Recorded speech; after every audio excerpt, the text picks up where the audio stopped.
শুরু হচ্ছে স্বর্ণ কিশোরী আজীবন শিক্ষাবৃত্তি কার্যক্রম।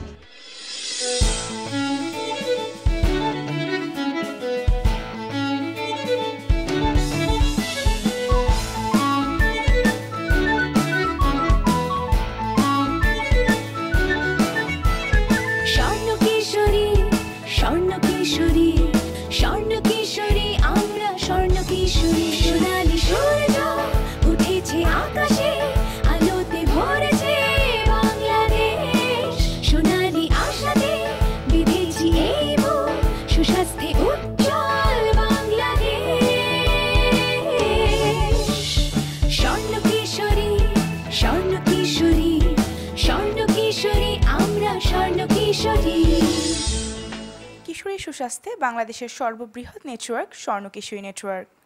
স্বর্ণ কিশোরী শিক্ষাবৃত্তি প্রদান করে আসছে বিগত 3টি মাস ধরে। আমরা দাঁড়িয়েছি আমাদের কিশোরীদের পাশে। আমি আপনাদের সঙ্গে আছি জান্নাতুল ফিরদাউস রোদেশী, বিভাগীয় প্রধান, বরিশাল বিভাগ। স্বর্ণ কিশোরী শিক্ষাবৃত্তির ত্রৈমাসিক সমন্বয় সভায় স্বাগত জানাচ্ছি সকলকে। আমাদের আজকের এই অনুষ্ঠানে আমাদের সঙ্গে উপস্থিত রয়েছেন ফারজানা ব্রাউনিয়া, চেয়ারম্যান এবং সিইও স্বর্ণ কিশোরী নেটওয়ার্ক ফাউন্ডেশন। আরও উপস্থিত রয়েছেন জাকারিয়া শাহিদ, উপদেষ্টা, স্বর্ণ কিশোরী নেটওয়ার্ক ফাউন্ডেশন, ব্যবস্থাপনা পরিচালক, এডিসন গ্রুপ। আমাদের সঙ্গে আরও রয়েছেন মোহাম্মদ রফিকুল ইসলাম, পরিচালক, স্বর্ণ কিশোরী নেটওয়ার্ক ফাউন্ডেশন। আমাদের সঙ্গে আরও উপস্থিত রয়েছেন 40 জন শিক্ষাবৃত্তিপ্রাপ্ত কিশোরী, 40 জন অভিভাবক মা এবং 4 জন শিক্ষক। অনুষ্ঠানের শুরুতেই আমি স্বাগত বক্তব্য দেবার জন্য অনুরোধ জানাচ্ছি নেটওয়ার্ক প্রধান ফারজানা ব্রাউনিয়াকে। কেমন আছে সবাই? লেখাপড়া হচ্ছে মানুষের জীবনের সবচাইতে গুরুত্বপূর্ণ অধ্যায়। আমরা ছোটবেলায় বলি না যে বড় হয়ে মানুষ হবে, তো মানুষ হওয়াটা কি? এই মানুষ হওয়াটাই হচ্ছে শিক্ষার মধ্য দিয়ে যাওয়া। আমাদের 16 কোটি মানুষের শিক্ষার হার তোমরা জানো পৃথিবীর অন্য অনেক দেশের তুলনায় অনেক কম, কিন্তু সেটা আমরা অনেকখানি এগিয়ে এনেছি। এগিয়ে আনলে চলবে না, আমাদের 100% শিক্ষার হার করতে হবে। আর এটার প্রথম সোপান হচ্ছে বাংলাদেশের 2 কোটি মেয়ে শিক্ষিত হবে। এই যে 2 কোটি মেয়ে শিক্ষিত হবে, কি করে হবে? অনেক প্রতিবন্ধকতা, তাই না? বিশেষ করে ছেলেদের চেয়ে মেয়েদের জীবনে একটু বেশি, মেয়ে হয়ে জন্মানোর কারণে। যারা এখানে রয়েছে তোরা কয়েকজন মাত্র, এখান থেকে আমরা মাত্র 101 জনকে বৃত্তি দিতে পেরেছি এখন পর্যন্ত। এখান থেকে শুরু করে আমরা যেতে চাই কোথায়? এবছরই এটা হতে হবে 64 ডিস্ট্রিক্টে 6400 জন। সেক্ষেত্রে প্রথম কাজটি হচ্ছে তুমি যে শিক্ষাবৃত্তি পেলে সেটা যে যথাযথ ব্যবহার করেছো এবং সঠিকভাবে ব্যবহার করেছো তা প্রমাণ রাখতে হবে। আজ ত্রৈমাসিক এই আয়োজনে তোমরা কি নিয়ে এসেছো হাতে করে? একটি ফর্ম। সেই ফর্মে লিখেছো কিভাবে ব্যয় করলে তোমার টাকা, সেখানে লিখেছো তোমার রেজাল্ট কি হলো গত 3 মাসে, তাই তো? যে কোনো সময় তুমি যদি বাল্যবিবাহ করো তাহলে কিন্তু তোমার বৃত্তি ক্যান্সেল হয়ে যাবে। সো তোমার commitment towards the nation, towards your network, যে তুমি নিজেকে গড়ে তুলবে, পারবে না? তো সেক্ষেত্রে তোমরা সামনের দিকে এগিয়ে যাবে। আমি আশা করি আজ এই 40 জন থেকে যেন এটা 39 না হয়, কারণ প্রতি 3 মাস পর পর, 6 মাস পর পর, 1 বছর পর পর একটা রিস্কেজুলিং হবে কিন্তু, যে না তাকে আর বৃত্তি দেওয়া যাচ্ছে না। কেন? কারণ সে তো ক্লাসে ফেল করেছে। এখন আমরা দেখলাম যে ফেল করেছে, আচ্ছা ঠিক আছে, দেখি তো কি ওর শরীরটা খারাপ হয়ে গিয়েছিল, ফাইন, কনসিডার করা গেল। কিন্তু দ্বিতীয়বারও সে ফেল করে, তৃতীয়বারও ফেল করে, সম্ভব? আর পড়ালেখা করলে পাশ করে না, আমার মনে হয় না এমন নজির এই পৃথিবীতে আছে। ভালো রেজাল্টই কিন্তু জীবনের সব না, এটি শুধু একটি দিক। আর সার্বিক দিকটা কি, সম্পূর্ণ দিকটা কি? ভালো মানুষ হওয়া। ভালো মানুষ হতে হলে তোমাকে ভালো রেজাল্ট না করলেও কিন্তু চলবে। ভালো মানুষ তুমি এমনিও হতে পারো, কিন্তু দুটোই যদি থাকে তাতে ক্ষতি আছে। ভালো মানুষ মানে সার্থক মানুষ, যে অন্যের জন্য বাঁচতে জানে। আর সফল মানুষ মানে যে জীবনে উপার্জন করতে পারে, সুস্থ থাকতে পারে, দেশের জন্য কিছু টাকা দিয়ে সহযোগিতা করতে পারে, শক্তি দিয়ে করতে পারে, নিজের ক্ষমতা দিয়ে করতে পারে। তাহলে আমরা কেমন মানুষ হব? সবাই একসঙ্গে বলো দেখি। সফল, সার্থক, দুটো দিক হতে হবে কিন্তু। রেজাল্ট ভালো, বলো, ভালো মানুষ। তোমরা সবাই ভালো থাকবে। আমি জানি যে আজ শিক্ষক মণ্ডলী এসেছেন, আপনাদেরকে ধন্যবাদ জানাচ্ছি, অনেক দূর থেকে আপনারা এসেছেন। বিশেষ করে আমাদের সোনার মায়েরা আছেন। তো এখানে অনেকেই বলেছেন আমি জীবনে লেখাপড়া করতে পারিনি, আমার মেয়েটা যেন অনেক বড় হয় লেখাপড়া করে। তো আপনার মেয়ে অবশ্যই আপনাকে গর্বিত করবে, কিন্তু আপনার একটু কষ্ট করতে হবে। অনেক মা রয়েছেন যারা বাড়িতে ঝিয়ের কাজ করে সন্তানকে ইঞ্জিনিয়ার বানিয়েছেন, ডাক্তার বানিয়েছেন। সুতরাং আর্থিক অসঙ্গতি আসলে কোনো বড় সমস্যা না। ও তো এখন অনেক ছোট, ও অনেক সময় একটু এলোমেলো ব্যবহার করলে তাকে বুকে জড়িয়ে ধরে আদর করে বোঝাতে হবে যে তার জীবনটা কত গুরুত্বপূর্ণ, এবং সামনের দিনেও যত কেউ ড্রপ আউট না হয় এ দায়িত্ব কিন্তু আমার কাছে না, আপনাদের কাছে থাকছে। ধন্যবাদ সবাইকে। বক্তব্য দেবার জন্য বিনীতভাবে অনুরোধ জানাচ্ছি জাকারিয়া শাহিদ, উপদেষ্টা, স্বর্ণকিশোরী নেটওয়ার্ক ফাউন্ডেশন, ব্যবস্থাপনা পরিচালক, এডিসন গ্রুপ। যেদিন আমরা এটা ইন্ট্রোডিউস করি সেই দিন বলেছিলাম যে ফর্মটা আমরা দিয়েছি সেটা কিন্তু যে কোনোভাবে মেলানো সম্ভব, কিন্তু তোমার নিজের বিবেকের কাছে যদি তুমি প্রশ্ন করো যে এটা কি সত্যিকার অর্থে মেলানো হচ্ছে কিনা, তাহলেই কিন্তু রেজাল্টটা বের হয়ে আসবে। আমরা চাই যে সত্যিকার অর্থে পিছিয়ে পড়া বলবো না, একটু বিভিন্ন পারিপার্শ্বিক সমস্যায় আছে তাদেরকে একটু সাপোর্ট দিয়ে এগিয়ে নিয়ে যাওয়া। তা আমাদের কাছে কমিটমেন্ট করার কোনো দরকার নাই, তোমার কমিটমেন্ট করতে হবে তোমাদের কাছে। Self commitment is the best commitment. আমার মনে আছে আমি ছোটোবেলায় একটু দুরন্ত ছিলাম। তা আমার 1991-এ ঢাকা ইউনিভার্সিটি আমার আইডিয়াল টিচার সৈয়দ মঞ্জুর ইসলাম, উনি বলেছিলেন তুমি যদি বাবার টাকাটা দেখতে না চাও এই ড্রেন দিয়ে ভেসে যাচ্ছে, তাহলে তুমি কখনো এই পড়াশোনার প্রতি অন্যায় করবা না। তো কথাটা আমার মাথায় লেগেছিল। আমার মনে আছে 1992 থেকে আমি একটা টাকা বাবার কাছ থেকে আনিনি, আমি টিউশনি করেছি, নিজের টাকা নিজে খরচ করেছি এবং প্রত্যেকটা টাকা আমি অনেস্টলি খরচ করেছি। বাংলাদেশের 64 ডিস্ট্রিক্টে আমরা যেতে চাচ্ছি, তো গাজীপুর দিয়ে শুরু করেছি। আমি গাজীপুরের ছেলে, তোমরা গাজীপুরের মেয়ে, আমাদের 40 জন দিয়ে শুরু করেছি, আমরা আরও হয়তো একটু বাড়াবো। কিন্তু তোমরা যদি আমাদেরকে এই কনফিডেন্টটা না দাও তাহলে কিন্তু আমাদের মনোবল ভেঙে যাবে, আমরা কিন্তু এই ভালো কাজ করতে আর উদ্যোগী হব না। আমরা তো কাজ করছি তোমাদের জন্য।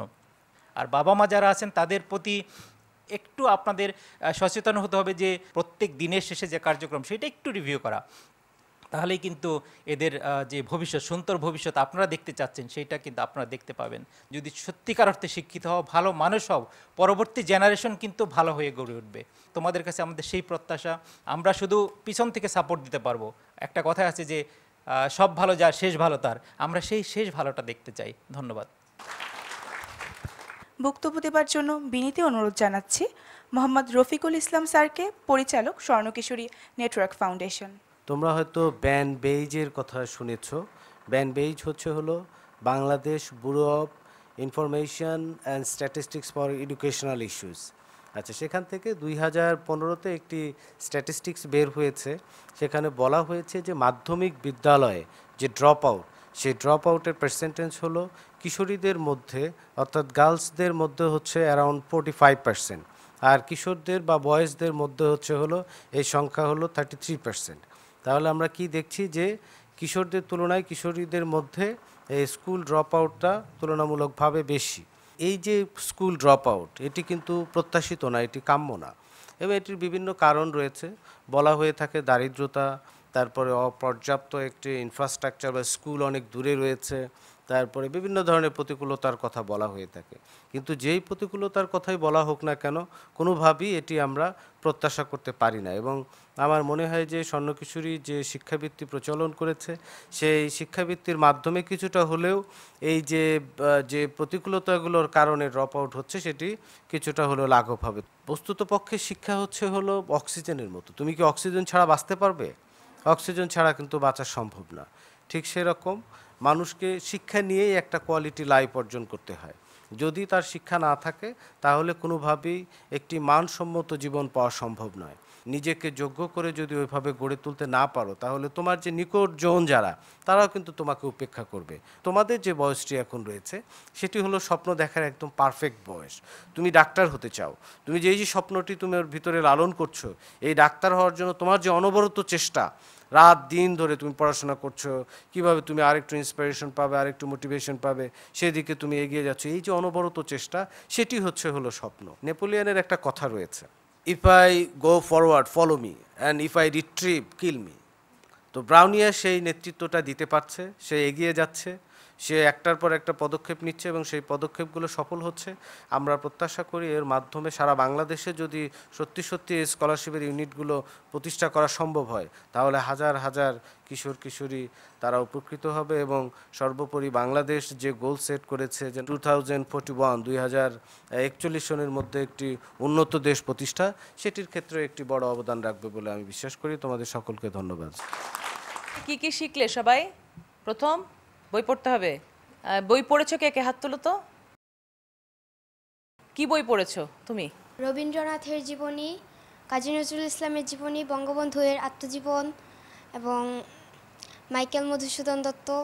Very good. তুমি কি নতুন জেনেছো? আমি নতুন জেনেছি যে জীবনে কখনো হার মানা যাবে না, সবসময় চেষ্টা করতে হবে। বইয়ের পাশাপাশি যে আমাদের এই যে বিভিন্ন ধরনের, এটা গল্পও হতে পারে, জীবন কাহিনী হতে পারে, বিভিন্ন ধরনের হতে পারে। তো আমরা এটাকে অ্যাসেস করে আমরা এই 20 জন 40 জনের 2 জন যদি গাইড বা 4 জন যদি গাইড টিচার পেই, তাদের সাথে কথা বলে আপনাদের স্কুলের লাইব্রেরিতে যদি ওই ধরনের বই না থাকে, আমি ব্যক্তিগতভাবে ওই ধরনের কিছু বই অ্যারেঞ্জ করে দিতে পারি, যেই বইগুলো এই মেয়েরা পড়বে, পাশাপাশি আপনার স্কুলের অন্য মেয়েরাও পড়তে পারে। Thank you so much. অনেক জোরে একটা হাততালি হবে। হ্যাঁ হ্যাঁ প্লিজ। আমাদের পাশে কে বসে আছে দেখো তো? ঐশী, তাই না? প্রথমত সে লেখাপড়ায় ভালো, দ্বিতীয়ত সে একটা অসাধারণ সফল মানুষ। সে যখন অন্য কোনো মেয়েকে এগিয়ে যেতে দেখে, সে তার শোল্ডার দেয়, হাত ধরে বলে যাও তুমি, আমি আছি পেছনে তোমার। তার মানে she is a born leader. এই বোর্ন লিডারের কথা আমরা শুনবো। ধন্যবাদ নেটওয়ার্ক প্রধানকে। তিনি যতবার আমার কথা বলেন, আমার মনে হয় আমার দায়িত্ব আরও বেড়ে যায়। আসলে আমরা হাতে হাত ধরে আমাদের যে নেটওয়ার্কটি তৈরি করছি, তোমাদেরকে দেখে আজ আমার মনে হচ্ছে যে আমরা আরও অনেক বেশি শক্তিশালী। আমরা দিনে দিনে যদি এভাবেই এগিয়ে যাই, তাহলে আমার না মনে হয় যে আমাদেরকে কেউ পিছিয়ে রাখতে পারবে। তোমাদের কি মনে হয় যে তোমরা পিছিয়ে থাকবে? তোমরা কেউ ড্রপ আউট করবে না। তোমাদেরকে যেই শিক্ষাবৃত্তি দেওয়া হয়েছে এটা অসংখ্য মূল্যবান তোমাদের সকলের জন্য। তোমরা এগিয়ে যাও, তোমাদের পড়ালেখা চালিয়ে যাও সুন্দর মতো। আজকে তোমরা যে ফর্মটা ফিল আপ করবে, বি অনেস্ট, কারণ তোমরা যেই ডাটাটা আমাদেরকে দিবে সেই ভিত্তিতেই তোমাদেরকে প্রস্তুত করা হবে যে তোমাদের মধ্যে থেকে কেউ বাদ যাবে কিনা। নেটওয়ার্ক প্রধানও বলেছেন যে তোমরা যে 40 জন এসেছো, আমরা 39 করতে চাই না। আসলে স্বর্ণকিশোরীর মাধ্যমে আমাদের যে 2 কোটি কিশোরী বোন, আমরা 2 কোটি কিশোরী মেয়েকেই স্কুলে দেখতে চাই। অনুষ্ঠানের এ পর্যায়ে সম্মানিত 4 জন শিক্ষকদের তাদের ব্যয় প্রতিবেদন ফর্মগুলো জমা দেবার জন্য অনুরোধ জানানো হচ্ছে।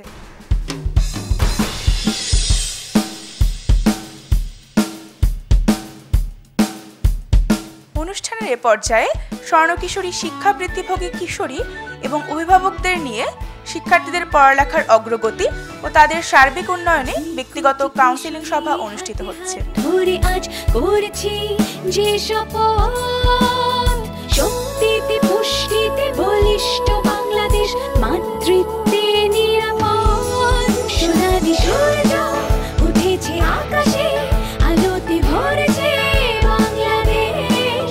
সোনালি আশাতে বিঁধেছি এই বুক, সুস্বাস্থ্যে উজ্জ্বল বাংলাদেশ।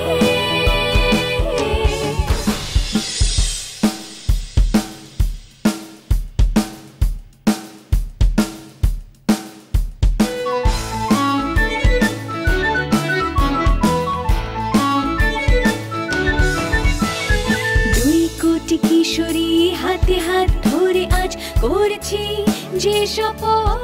অনুষ্ঠানের এ পর্যায়ে স্বর্ণকিশোরী বৃত্তিভোগী শিক্ষার্থীদের হাতে এপ্রিল মাসের চেক হস্তান্তর করা হচ্ছে।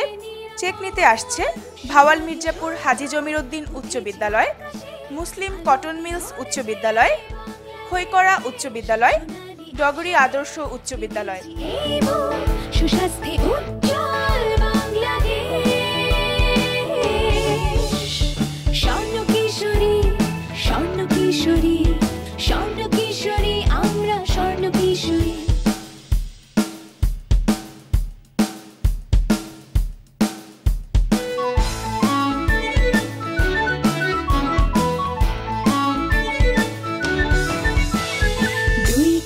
কিশোরী হাতে হাত ধরে আজ করেছি যে শপথ, শক্তিতে পুষ্টিতে বলিষ্ঠ বাংলাদেশ, মাতৃত্বে নিরাপদ। খৈকড়া উচ্চ বিদ্যালয়ের অনুপস্থিত শিক্ষার্থী হালিমার পক্ষ থেকে চেক গ্রহণ করছে খৈকড়া উচ্চ বিদ্যালয়ের শিক্ষক মোহাম্মদ হুমায়ুন কবির। সুস্বাস্থ্যে উজ্জ্বল বাংলাদেশ। এর মাধ্যমে শেষ হয়ে গেল আমাদের চেক হস্তান্তর প্রদান পর্ব। অনুষ্ঠানের এ পর্যায়ে অভিভাবক শিক্ষক মণ্ডলী এবং শিক্ষার্থীদের মধ্য থেকে 3 জনকে কিছু বলার জন্য আহ্বান জানাচ্ছি।